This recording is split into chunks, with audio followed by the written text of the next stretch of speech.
സത്യം പറയാൻ ആരെയാണ് ഭയപ്പെടേണ്ടത്? എത്ര വളച്ചൊടിച്ചാലും സത്യത്തിന് ഒരു മുഖം മാത്രമേയുള്ളൂ. തുടരുന്ന യുദ്ധത്തിൽ വർദ്ധിച്ചു വരുന്ന രോഷം പ്രകടിപ്പിച്ചുകൊണ്ട് ടെൽ അവീവിലും ജെറുസലേമിലും പ്രതിഷേധം ശക്തമാവുകയാണ്. ചരിത്രം സാക്ഷ്യം നിൽക്കുന്നത് പലപ്പോഴും അതിർത്തികളിലെ വിജയങ്ങൾക്കാണ്.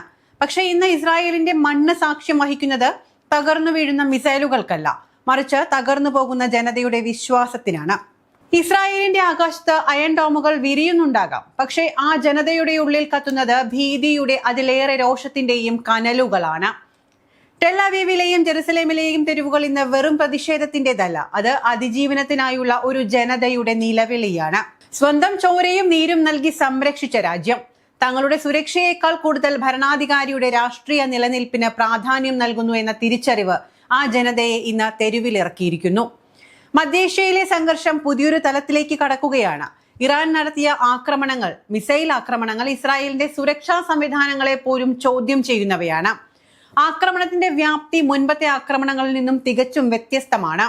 ഇത്തവണ ക്ലസ്റ്റർ യുദ്ധോപകരണങ്ങൾ ഉപയോഗിച്ചാണ് ഇറാൻ ആക്രമണം നടത്തിയത്.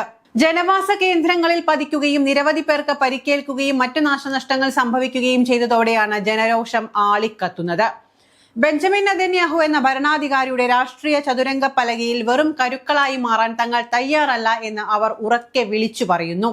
ഞങ്ങളുടെ മേൽ കുതിര കയറേണ്ടതില്ല, ഞങ്ങളെ സമാധാനത്തോടെ ജീവിക്കാൻ വിടുക എന്ന ലളിതമായ ആവശ്യം പോലും ഇന്ന് ഇസ്രായേലിൽ ഒരു വിപ്ലവമായി മാറുകയാണ്. നെതന്യാഹുവിന്റെ രാഷ്ട്രീയ തന്ത്രങ്ങളുടെ അടുപ്പിൽ വെന്ത് തീരാനുള്ളതല്ല തങ്ങൾ എന്ന് ആ ജനത ഇന്ന് ലോകത്തോട് വിളിച്ചു പറയുന്നു.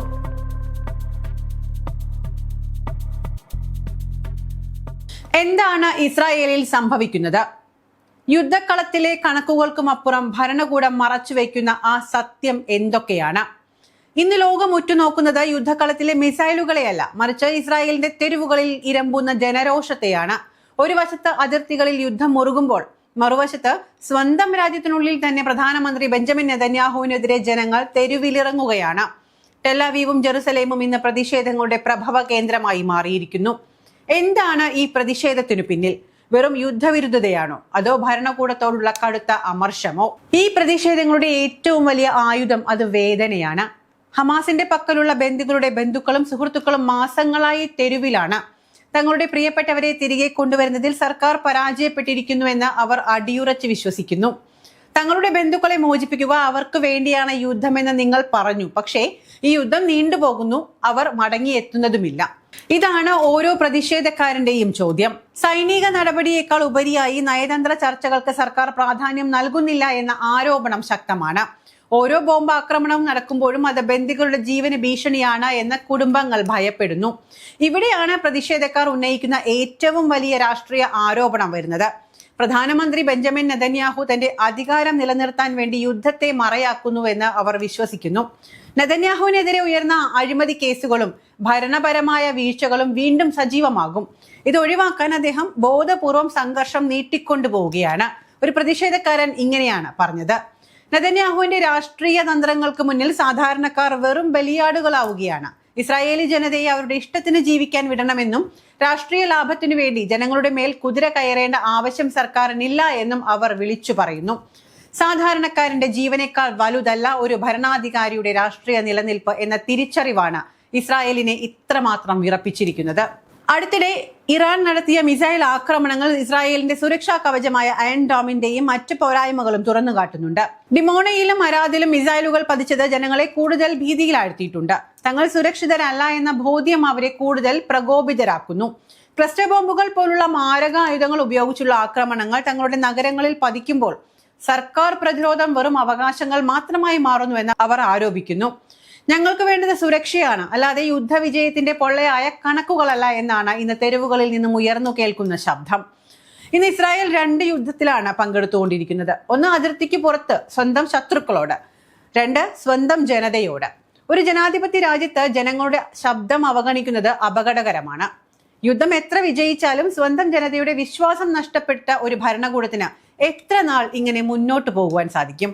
തെരഞ്ഞെടുപ്പ് വേണമെന്നും സമാധാന ചർച്ചകൾ തുടങ്ങണമെന്നും സാധാരണക്കാരെ മരണത്തിലേക്ക് തള്ളിവിടുന്നത് അവസാനിപ്പിക്കണമെന്നും ആവശ്യപ്പെട്ടുകൊണ്ട് ഇസ്രായേൽ ഇന്നും ഉണരുകയാണ്. ലോകം ഈ പ്രതിഷേധങ്ങളെ കാണുന്നത് വരാനിരിക്കുന്ന വലിയ മാറ്റത്തിന്റെ സൂചനയായിട്ടാണ്. ലോകം ഇന്നുവരെ കണ്ടിട്ടില്ലാത്ത വിധം മധ്യേഷ്യൻ സംഘർഷം അതിന്റെ ഏറ്റവും ഭയാനകമായ ഘട്ടത്തിലേക്കാണ് കടന്നിരിക്കുന്നത്. ഇസ്രായേലിന്റെ ആകാശത്തെ സുരക്ഷാ കവചങ്ങൾ എന്ന് വിശേഷിപ്പിക്കപ്പെടുന്ന അയൺ ഡോമും ആരോ സംവിധാനങ്ങളും അപ്രസക്തമാകുന്ന കാഴ്ചയാണ് കഴിഞ്ഞ മണിക്കൂറുകളിൽ ലോകം സാക്ഷ്യം വഹിച്ചത്. ഇറാൻ തൊടുത്തുവിട്ട മിസൈലുകൾ വെറും സ്ഫോടക വസ്തുക്കളായിരുന്നില്ല, മറിച്ച് അന്താരാഷ്ട്ര തലത്തിൽ തന്നെ വലിയ ചർച്ചയ്ക്ക് കാരണമാകുന്ന ക്ലസ്റ്റർ യുദ്ധോപകരണങ്ങളായിരുന്നു. ടെൽ അവീവിന്റെ ഹൃദയഭാഗങ്ങളിൽ ഈ മാരക ആയുധങ്ങൾ പതിക്കുമ്പോൾ അത് തകർക്കുന്നത് ഇസ്രായേലിന്റെ സുരക്ഷാ അപ്രമാദിത്യം കൂടിയാണ്. പതിറ്റാണ്ടുകളായി ഇസ്രായേൽ പടുത്തുയർത്തിയ അജയ്യമായ പ്രതിരോധം എന്ന ബിംബം ഇറാന്റെ മിസൈലുകൾക്ക് മുന്നിൽ ചോദ്യം ചെയ്യപ്പെടുകയാണ്. ഈ ആക്രമണത്തിന്റെ വ്യാപ്തിയും ഇസ്രായേൽ നേരിടുന്ന വെല്ലുവിളിയും ചെറുതല്ല. എന്തുകൊണ്ടാണ് ഇത്തവണത്തെ ആക്രമണം ഇത്രയധികം ഗൗരവകരമാകുന്നത്? അതിനുള്ള ഉത്തരമാണ് ക്ലസ്റ്റർ മുനിഷൻസ് എന്ന വാക്കിനുള്ളത്. സാധാരണ മിസൈലുകൾ ഒരു നിശ്ചിത ലക്ഷ്യസ്ഥാനത്ത് പതിച്ച് പൊട്ടിത്തെറിക്കുമ്പോൾ ക്ലസ്റ്റർ മിസൈലുകൾ അന്തരീക്ഷത്തിൽ വെച്ച് തന്നെ 100 കണക്കിന് ചെറിയ ബോംബുകളായി വിഘടിക്കുന്നു. അതൊരു മഴ പോലെ പെയ്തിറങ്ങുന്ന മരണമാണ്. ടെൽ അവീവിലെ ജനവാസ കേന്ദ്രങ്ങളിൽ ഈ ചെറു ബോംബുകൾ പതിച്ചതോടെ നാശനഷ്ടങ്ങളുടെ വ്യാപ്തി ഇരട്ടിയായി. വീടുകൾ, റോഡുകൾ, പാർക്കുകൾ എന്നിവിടങ്ങളിൽ ഒരേ സമയം സ്ഫോടനങ്ങൾ നടന്നു. ഇതിനകം തന്നെ നിരവധി പേർക്ക് പരിക്കേൽക്കുകയും വൻതോതിൽ സ്വത്തുക്കൾ നശിപ്പിക്കപ്പെടുകയും ചെയ്തിട്ടുണ്ട്. സാധാരണ മിസൈലുകളെ തടയാൻ രൂപകൽപ്പന ചെയ്ത പ്രതിരോധ സംവിധാനങ്ങൾക്ക് ആകാശത്ത് വെച്ച് ചിതറിത്തെറിക്കുന്ന ഈ 100 കണക്കിന് ചെറിയ ബോംബുകളെ തടയുക എന്നത് അസാധ്യമായ കാര്യമാണ്.